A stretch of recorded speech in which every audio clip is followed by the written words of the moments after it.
Well, thank you, Phil Mershon, for being here at the Brand to Fan Show, talking about experiences. This is the point of the show, which we call the Too Long Didn't Live.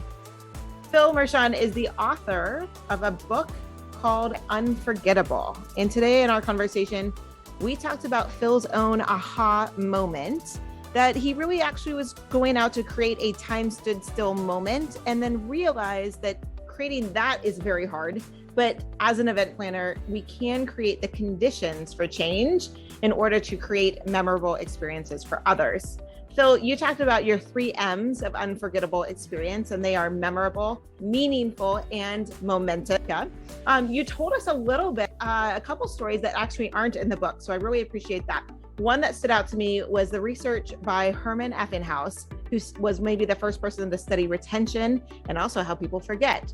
And you mentioned that people are likely to forget half of what they learned within 1 hour of the time they learned it, which as a speaker and you as an event planner, pretty terrifying when we think about the time and the effort and the resources that go into that.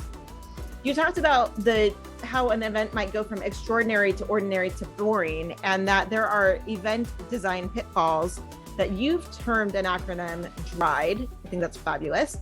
Those are dull, resistance, isolation, exhaustion, and distraction as the pitfalls that are all too common when we're designing large-scale events or even small events and agendas. I think all of those kind of fit in.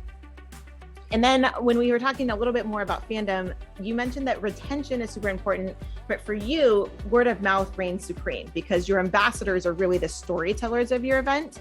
And we know that here on the Brand to Fan Show that we're building our brands through loyalty and advocacy. And so that fits really, really well. And I love here at the end how you talked about the people who are advocates who are super connectors and scattering them not just at the very beginning of the event, but throughout the whole, because when relationships are built organically, then you've actually created something that is bigger than your own event.